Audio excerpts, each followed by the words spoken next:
সম্মানিত মা বোনেরা, ভালো করে শোনেন, শুধু নামাজ পড়া, রোজা রাখা আর কালো বোরকা পরাই ইবাদত না। স্বামী বাইরে থেকে আসলে আপনার ইবাদত, দুনিয়ার সব কাজ বাদ। স্বামীকে সময় দেওয়া লাগবে, এইটাই আপনার ইবাদত। হযরতে খাদিজার জীবনী পড়েছি, পুরা জীবনে খাদিজা এক ওয়াক্ত নামাজ পড়েনি। যারা এখানে হাদিস কোরআন পড়ে বা পড়ায় জিজ্ঞাসা করেন, জীবনে এক ওয়াক্ত নামাজ পড়েন উনি, একটা রোজা রাখেনি, একটা টাকা যাকাত দেয়নি, একবারও হজ করেনি। কারণ এই বিধানগুলো সব তার ইন্তেকালের পরে। অথচ আল্লাহ নিজে জান্নাতে একটা ঘর বানিয়ে তার জন্য পাঠিয়ে দিয়েছে। জিবরাইলকে বলেছে, এই ঘরটার সুসংবাদ আমার নবীর মাধ্যমে খাদিজাকে জানাও যে একটা নয়েজ মুক্ত, আওয়াজ মুক্ত একটা ঘর আমি বানিয়েছি, যে ঘরে খাদিজা ছাড়া কেউ যেতে পারবে না। ফেরেশতা জিজ্ঞাসা করে, রব্বুল আলামিন, এই ঘরটার ভেতরে কোনো আওয়াজ নেই, নয়েজ নেই, শুধুমাত্র খাদিজা ছাড়া কেউ যেতে পারবে না, কারণ কি? নবীজি বলেন, আমার খাদিজা, আমার নবী মুহাম্মদ রাসূলুল্লাহ তার স্বামীর জন্যে তার ঘরটাকে নয়েজ মুক্ত, আওয়াজ মুক্ত রাখত। আপনিও যদি আপনার স্বামীর জন্য আপনার ঘরটাকে নয়েজ, আওয়াজ মুক্ত রাখতে পারেন, আশা করা যায় খাদিজাতুল কুবরার সাথে আপনিও জান্নাত পাবেন। বিশেষ করে আয়না ঘরে রাখার মতো এই দৃশ্য পৃথিবী দেখতো না। আমি নিজেও 10 দিন ছিলাম আয়না ঘরে, মিনি ছোটটাই, বড়টাই আমাকে নিয়ে যায়নি। আমি ছোটটাই টের পেয়েছি যে কি আযাব দেয়। ছোটটাই যদি অবস্থা হয়, যে বড়টাই কি হয় আপনি নিজেই বলেন। আপনি যে বলেন যে কি হয়েছে যে আপার পালিয়ে যাওয়া লাগলো, আরে ভাই আপনার উপর তো হয়নি। যদি 100 ভাগের 1 ভাগও হয়তো আপনার উপরে, আপনি টের পেতেন। আপনি তো ছিলেন শুধু মাল কামানোর ধান্দায়। আগে কি সুন্দর মাল কামাইতাম। আমি এখান থেকে 27টা বিষয় পেয়েছি তাফসিরে। কোন মাসলুম যদি সত্যি, কোন মানুষ যদি মাসলুম হয়ে যায়, রব্বুল আলামিন এই তথ্যটা সূরা মারিয়াম 16 নম্বর পারা 11 নম্বর পৃষ্ঠার 1ম নাম্বার লাইনে 96 নম্বর আয়াতে পাবেন। ইন্নাল্লাযীনা আমানু ওয়া আমিলুস সলিহাতি সায়াজআলু লাহুমুর রাহমানু উদ্দা। বলেন আল্লাহু আকবার। যেহেতু আমার তাফসিরের বিষয় না, আমি যেখানে পড়েছিলাম ওখান থেকে এবার আরম্ভ করছি। আজকে এই 15টা জিনিস কিন্তু নিয়ে যাওয়া লাগবে। 6টা জিনিসের উপরে আল্লাহ বলেন, তামাম দুনিয়ার মানুষের আমি আসক্তি তৈরি করে দিয়েছি। ভালোবাসা, মহব্বত, আকর্ষণ, সুশোভন। এখান থেকে যদি মানুষ কন্ট্রোল করতে পারে এই 6টা বিষয়কে, আপনি এই 6টা বিষয় ছাড়া চলতে পারবেন না। কিন্তু এই 6টা বিষয় পরিমিত ব্যবহার করা লাগবে, তাহলে 3টা পুরস্কার আল্লাহ নিজে দান করবেন। আর আল্লাহ যাদের ওই 3টা পুরস্কার দেবে, তাদের এই দুনিয়াতে মরণের আগে 6টা গুণ অর্জন করা লাগবে। কোরআন থেকে জেনে আজকে আমল করা আরম্ভ করবো ইনশাআল্লাহ। 1 নম্বরে মানুষের আকর্ষণ, ভালোবাসা, সুশোভন, আসক্তি। আল্লাহ বলেন, প্রথমে আমি তৈরি করে দিলাম স্ত্রীর উপরে। কার উপরে? নবীজি এজন্য আয়াতের ব্যাখ্যা করতে গিয়ে বলেন, এই এদিকে তাকান।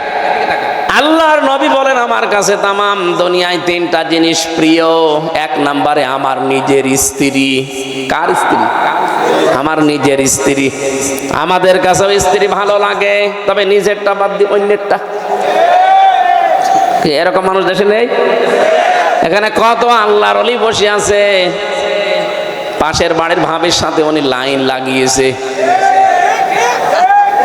বিবাহিত মেয়েদের সাথে যারা লাইন করেন, এই মুহূর্তে তওবা করেন, কারণ জীবনও আপনি তার স্বামী ছেড়ে না দিলে বিয়ে করতে পারবেন না, আর সারা জীবন আপনি আফসোস করে মরবেন।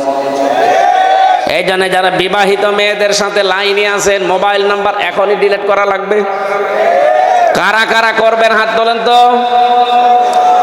দেখে কার সাথে লাইন আছে। আপনার মোবাইলটা দেন, দেন। মুখে দাঁড়িয়ে নিয়ে লাইন করো না, নাউজুবিল্লাহ। এই কোন ভাবের সাথে লাইন আছে আপনার? না, এখানে অনেকে এরকম আছে, আপনি হাত না তুললেও আমি জানি। পরকীয়া প্রেমে যারা আসক্ত আছেন, তাদের 3টা ক্ষতি হবে, যা জীবনেও পোষাবে না। 1 নম্বরে চেহারার উজ্জ্বলতা নষ্ট হয়ে যাবে। 2 নম্বরে আপনার রিজিক আল্লাহ কমিয়ে দেবে। 3 নম্বরে মরণের সময় ঈমান পাবেন না, বেঈমান হয়ে মারা যাবেন। এরপরও যদি কেউ পরকীয়া প্রেম বন্ধ না করেন, আপনি লিখে নিতে পারেন যে আপনি জাহান্নামের দিকে একেবারে 180 মাইল বেগে দৌড়াচ্ছেন। এটা ছেড়ে দেওয়া যায় না। এত আসতে বলছেন, তার মানে এই এলাকায় মনে হয় হচ্ছে। যারা আছেন শয়তান কিন্তু খুব বেশি বেশি আপনাকে টার্গেটে নিয়েছে, কারণ ও জাহান্নামে নেওয়ার জন্য আর কোনো রাস্তা লাগবে না। যারা বিবাহিত মেয়েদের সাথে এই লাইন করে একবার কোনো অন্যায় কাজে জড়িয়ে পড়ে, তাদেরকে মেরে ফেলা ছাড়া তার শাস্তি নেই। শয়তান তো সাকসেস হবে ওই জায়গায়। এজন্য আমরা এক্ষুনি থেমে যাব। যারা এরকম লাইনে আছেন, আল্লাহকে ভয় করে এই মুহূর্তে নাম্বারগুলো ডিলিট করে দিন। যত নাম্বারে কল দিই কই মহিলা, না আমি আর ধরবো না। রাজি আছেন আপনারা? যারা যারা রাজি আছেন তারা হাত তোলেন। তোলেন না কেন, অসুবিধা নেই, তোলেন। হ্যাঁ আলহামদুলিল্লাহ, এলাকায় যাক আলহামদুলিল্লাহ চলছে এই কাজ। নবীজি জানিয়েছিলেন আমার কাছে আমার স্ত্রী ভালো লাগে। হ্যাঁ, আমার স্ত্রী ভালো লাগার পেছনে কারণও ছিল। হযরতে উম্মে সালমা রাদিয়াল্লাহু তাআলা আনহা বলেন, আমার স্বামী যখন বাইরে থেকে আসবে একটু সংবাদ পেয়েছি, তাড়াতাড়ি করে নিজের শরীরকে পরিষ্কার করলাম, পবিত্র করলাম। নিজের বিছানার চাদর তুলে ফেলে ময়লাটা পরিষ্কার চাদর বিছালাম। আশপাশের মেয়ে লোকরা এসে বলছে, কি সালমা, কে আসবে এত আজকে, এত সাজগোজ, এত সুন্দর কাপড় চোপড়? হযরতে সালমা বলেন, পৃথিবীর শ্রেষ্ঠ মেহমান আমার স্বামী আসবে। নবীজি এই কারণেই বলেছেন আমার স্ত্রী আমার কাছে ভালো লাগে। অথচ আজ বাংলাদেশে বহু স্ত্রী আছে, ওরা যদি সাজগোজ করে ও ঘর বাড়ি সাজায়ও, আপনার জন্য না।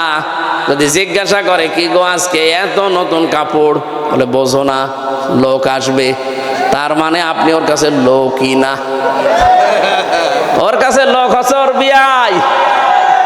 বলে মেয়েরা, আমি এখান থেকে এই মাসলাটা বলছি, স্বামী যখন বাইরে থেকে আসবে, ইদা নাজারা ইলাইহা সাররাতুহু, হাদিস তিরমিজি শরীফ।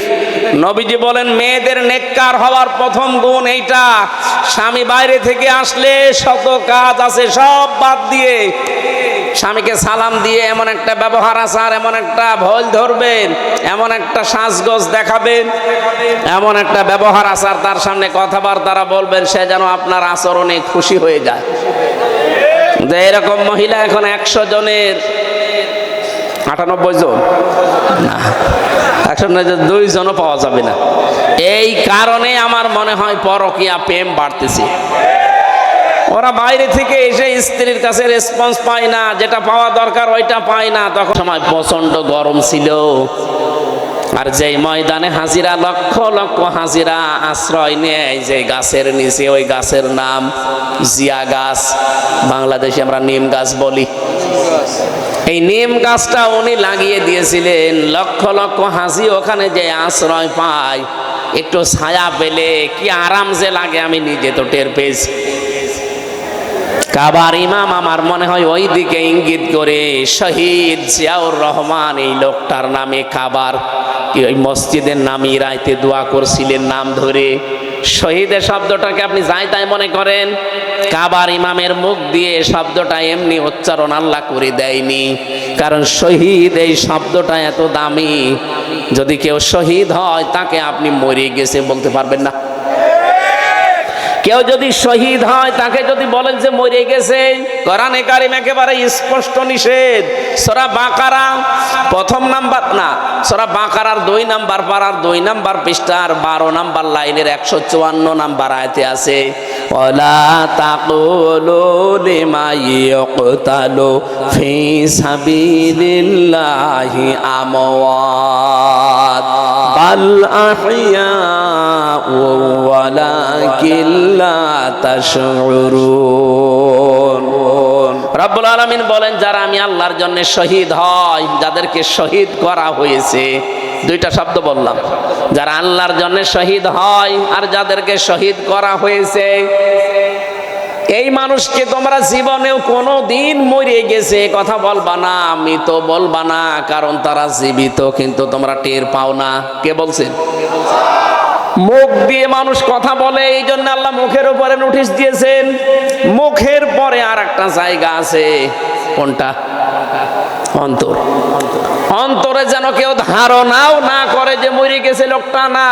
ওয়ালা তাহসাবান্নাল্লাযীনা কুতিলু ফি সাবিলিল্লাহি আমওয়াতা বাল আহইয়াউন ইনদা রাব্বিহিম ইরযাকুন।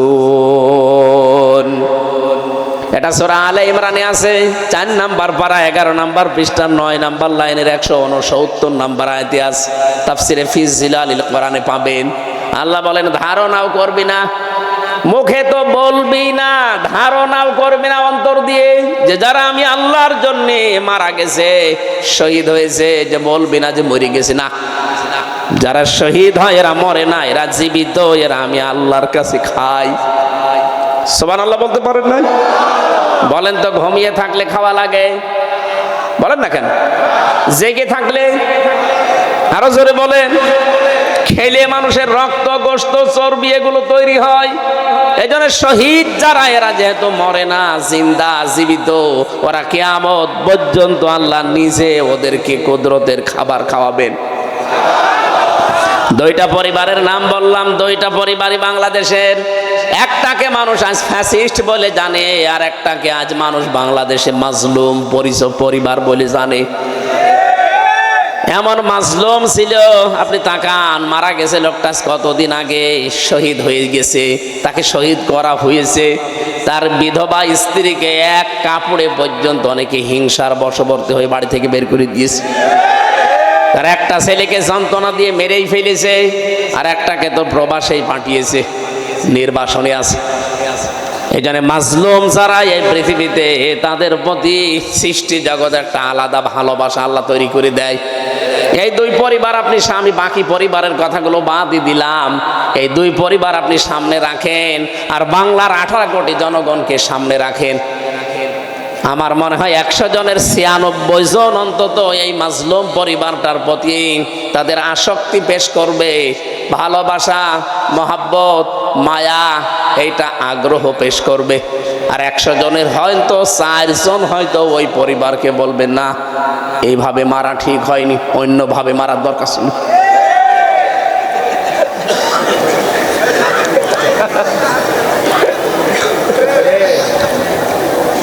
মেজর ডালিম আপনি দেখেননি, কয়েকদিন আগে বলছে 2 জনকে আমরা বাঁচিয়ে রেখেছিলাম, এমনি বাঁচিয়ে রাখেনি, জনগণ যেন টের পায় যে কেন তাদেরকে মেরেছিলাম। আমি কি বেশি বলে ফেললাম? এই 2 জনকে যদি ওই সময় আল্লাহর কাছে পাঠিয়ে দিত, তাহলে এই 2732 জন মানুষ মরে যেত না, 2780 জন মানুষ হাসপাতালের বেডে কাতরাতো না। এই কথা বলছে না কেন? কত মানুষকে গুম করা, খুন করা, বিশেষ করে আয়না ঘরে রাখার মতো এই দৃশ্য পৃথিবী দেখতো না। আমি নিজেও 10 দিন ছিলাম আয়না ঘরে, মিনি ছোটটাই, বড়টাই আমাকে নিয়ে যায়নি। আমি ছোটটাই টের পেয়েছি যে কি আযাব দেয়। ছোটটাই যদি অবস্থা হয়, বড়টাই কি হয় আপনি নিজেই বলেন। আপনি যে বলেন যে কি হয়েছে যে আপার পালিয়ে যাওয়া লাগলো, আরে ভাই আপনার উপর তো হয়নি। যদি 100 ভাগের 1 ভাগও হয়তো আপনার উপরে, আপনি টের পেতেন। আপনি তো ছিলেন শুধু মাল কামানোর ধান্দায়, আগে কি সুন্দর মাল কামাইতাম। আমি এখান থেকে 27টা বিষয় পেয়েছি তাফসিরে। কোন মাজলুম যদি সত্যি, কোন মানুষ যদি মাজলুম হয়ে যায়, রব্বুল আলামিন এই তথ্যটা সূরা মারিয়াম 16 নাম্বার পারা 11 নাম্বার পৃষ্ঠার 1ম নাম্বার লাইনে 96 নাম্বার আয়াতে পাবেন। ইন্নাল্লাযীনা আমানু ওয়া আমিলুস সালিহাতি সায়াজআলু লাহুমুর রাহমানু উদ্দা। বলেন আল্লাহু আকবার। যেহেতু আমার তাফসিরের বিষয় না, আমি যেখানে পড়েছিলাম ওখান থেকে আবার আরম্ভ করছি। আজকে এই 15টা জিনিস কিন্তু নিয়ে যাওয়া লাগবে। ছয়টা জিনিসের উপরে আল্লাহ বলেন তামাম দুনিয়ার মানুষের আমি আসক্তি তৈরি করে দিয়েছি, ভালোবাসা, মহাব্বত, আকর্ষণ, সুশোভন। এখান থেকে যদি মানুষ কন্ট্রোল করতে পারে এই ছয়টা বিষয়কে, আপনি এই ছয়টা বিষয় ছাড়া চলতে পারবেন না, কিন্তু এই ছয়টা বিষয় পরিমিত ব্যবহার করা লাগবে, তাহলে 3টা পুরস্কার আল্লাহ নিজে দান করবেন।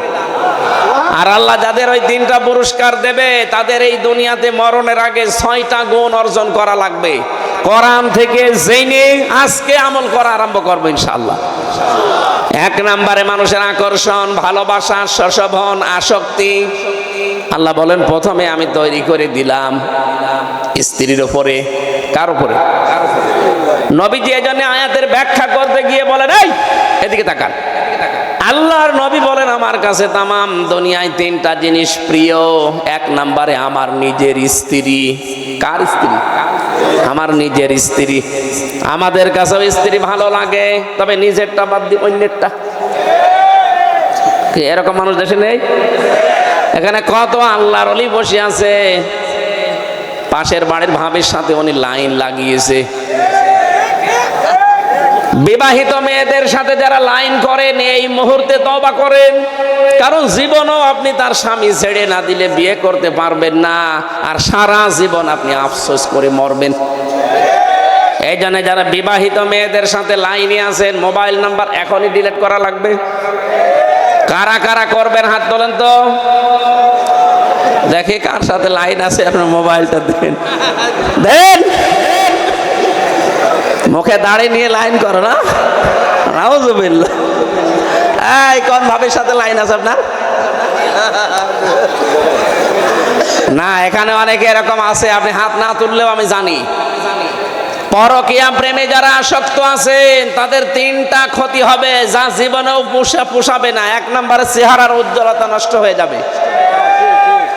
2 নম্বরে আপনার রিজিক আল্লাহ কমিয়ে দেবে। 3 নম্বরে মরণের সময় ঈমান পাবেন না, বেঈমান হয়ে মারা যাবেন। এরপরও যদি কেউ পরকীয়া প্রেম বন্ধ না করেন, আপনি লিখে নিতে পারেন যে আপনি জাহান্নামের দিকে একেবারে 180 মাইল বেগে দৌড়াচ্ছেন। এটা ছেড়ে দেওয়া যায় না। এত আসতে বলছেন, তার মানে এই এলাকায় মনে হয় হচ্ছে।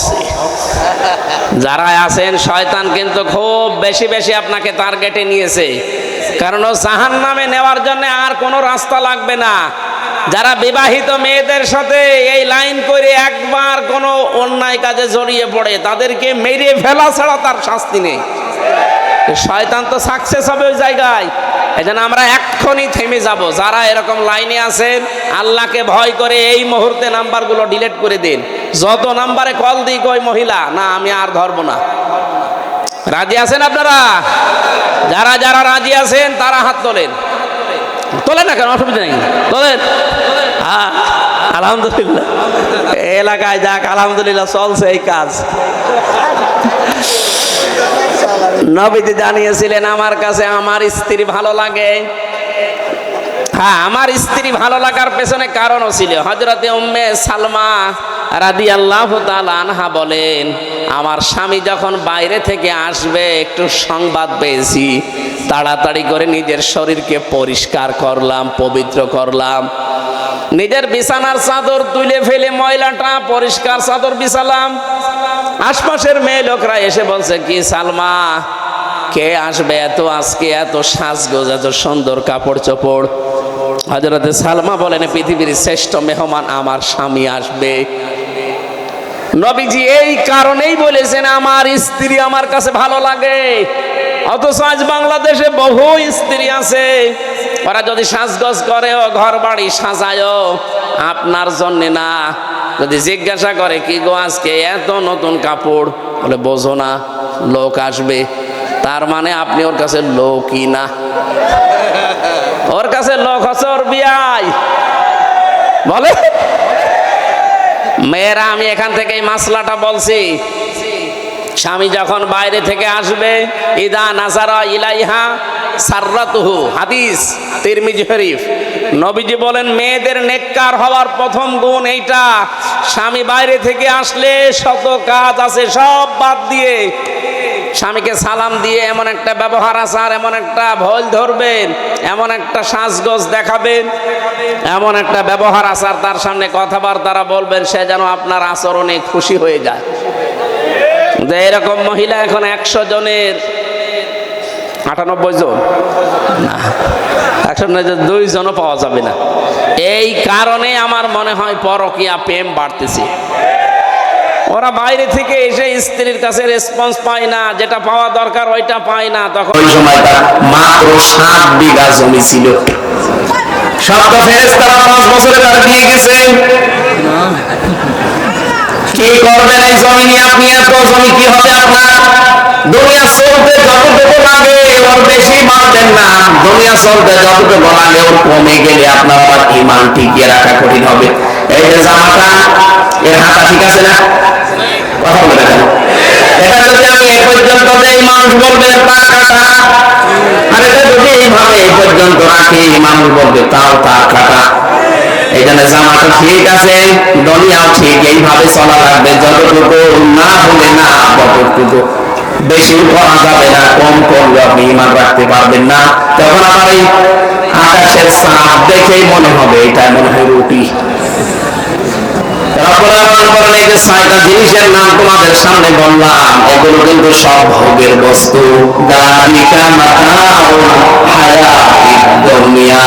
এগুলো কিসের বস্তু? এগুলো সব ভোগের বস্তু। আমি আল্লাহর কাছে যাতে উত্তম জিনিস আছে। কি জিনিস আছে আমি কি তোমাদেরকে শোনাবো এবার।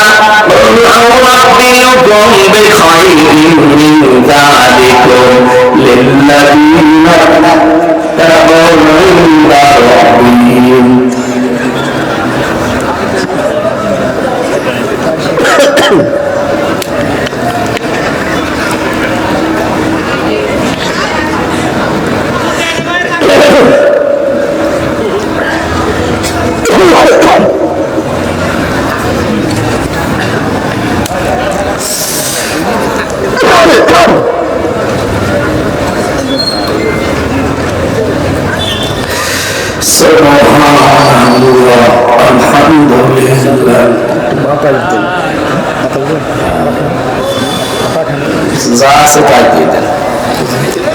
সুবহানাল্লাহ আলহামদুলিল্লাহ লা ইলাহা সুবহানাল্লাহ আলহামদুলিল্লাহ লা ইলাহা ইল্লাল্লাহ মুহাম্মাদুর রাসূলুল্লাহ। গাজীপুরবাসী আল্লাহ আয়াতে জানাতে চেয়েছেন, তোমরা যদি এই 6টা জিনিসকে পরিমিত ব্যবহার করতে পারো দুনিয়ায়, আমি তোমাদেরকে এর চাইতে উত্তম জিনিসের সংবাদ শোনালাম। সেটা 1 নম্বরে যারা তাকওয়া অর্জন করে পরহেজগারি অর্জন করে চলতে পারবে, তাদের জন্য আমি একটা বাগান বানালাম। তাজরি মিন তাহতিহাল আনহার, যার তলদেশ দিয়ে নদী আর নহর প্রবাহমান থাকবে। বলেন সুবহানাল্লাহ। আমরা এইটার জন্য আমরা এখন চেষ্টা চালাতে চাই। 2 নম্বরে পবিত্র স্ত্রী আল্লাহ তোমাদের জন্য রেডি করছেন। 3 নম্বরে আমার আল্লাহ নিজে তোমাদের উপরে রাজি হয়ে যাবে। এটা 3টা পুরস্কারের কথা বললাম। একটা বাগান, পবিত্র স্ত্রী আর আল্লাহর সন্তুষ্টি। এটাকে বিশ্বাস হয় না নেই? বিশ্বাস হয় না? এই দুনিয়ার মতো সর্বনিম্ন যাকে আল্লাহ জান্নাত দান করবেন, এই দুনিয়ার মতো 10 দুনিয়ার সমান। সুতরাং দুনিয়ায় যে 6টা জিনিসের নাম আল্লাহ বললেন, সত্যি যদি আমরা ব্যবহার পরিমিত এবং সংশোধন হয়ে করতে পারি, এই 3টা পুরস্কার আল্লাহ পাক তাদের জন্য রেডি করে রেখেছেন। আল্লাযীনা ইয়াকুলুনা রাব্বানা ইন্নানা আমান্না ফাগফির লানা যুনুবানা ওয়া কিনা আযাবান নার। এখন এই 3টা পুরস্কার পাওয়ার জন্য মরণের আগে করে 6টা গুণ অর্জন করা লাগবে। 1 নম্বরে সব সময় বলবে রব্বুল আলামিন তুমি আমাকে ক্ষমা করে দাও। এটা আমাদের জীবনে আছে নেই? নবী নিষ্পাপ ছিলেন, আগের পেছনের সব কিছু তার মাফ ছিল, তারপর প্রতিদিন তিনি 100 বার করে ক্ষমা চাইতেন আল্লাহর কাছে। আপনি 24 ঘন্টায় কয়বার চেয়েছেন? এই জন্য আমি সহ যারা এখানে আছি, দুশ্চিন্তা, এই যে শব্দটা বললাম, কি চিন্তা? এটা কম বেশি আমাদের আছে না নেই?